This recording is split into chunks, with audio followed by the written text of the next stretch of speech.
Be kind to yourself. We teach others how to treat us. Be an example. I want to start this actionable session by sort of outing myself as somebody who was not always kind to myself. And in fact, I'll tell you, I was pretty unkind to myself at times. I was really intolerant of any mistake I made or any error, and I would just beat the living crap out of myself for everything I had ever done wrong. And what I really learned is it didn't serve me and it didn't serve anyone else, but it was something that I didn't know how to do, and I can't even tell you where it came from.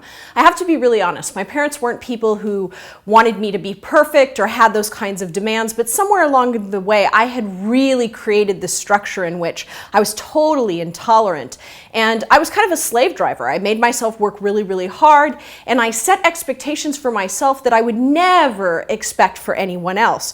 And really, it was such an abusive thing to do to myself.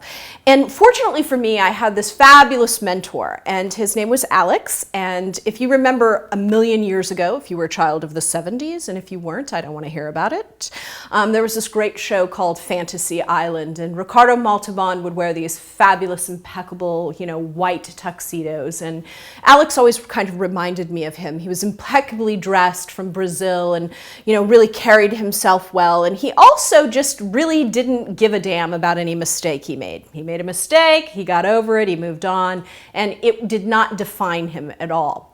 And while I was working with Alex, I had made a mistake, and it was not a significant mistake, but boy, I did an excellent job of beating the crap out of myself.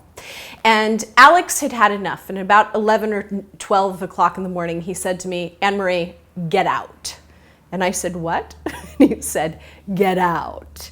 He said, "You are walking around with this mistake and all you're doing is, gushing over this mistake." And he said, "I can't stand it anymore. I can't stand listening to you. Go home. Take a bath, get a glass of wine, come back tomorrow. But I never want to hear about this mistake again. You live, you learn, you move on. This does not define you." It was an incredibly important lesson to me. I went home and I did exactly what he said. And from then on out, I made this decision that when I made a mistake, it was a moment in time, it was not who I was. Very significant change in my life. And so what I want you to do is I want you to do the same for yourself. Because when you beat yourself up, when you don't treat yourself well, you're telling everybody else to treat you that way too. You're diminishing yourself.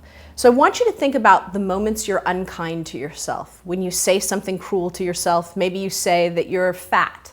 Maybe that you say that you're not attractive enough, or you're too old, or you can't do it. All the ways in which you say unkind things. And I want you to think about, would you ever say those things to anyone else? Would you ever say those things to another human being out loud? And if your answer is no, then stop saying them to yourself. So I want you to think of all those unkind messages you hear yourself say to yourself. And I want you to just say, stop. And every time you say one, even in your head, I want you to just say, stop, out loud. Go do something else. Go think about something else. Think about how freaking fabulous you are, because there's something freaking fabulous about you. I don't know what it is, but there is. And I want you to think about that thing instead. There are a million things I am not in this world. And I could focus on all those things I'm not.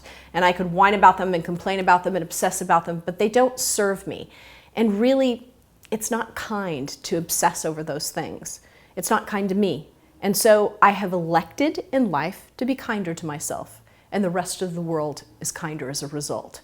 So you go and you start doing that now.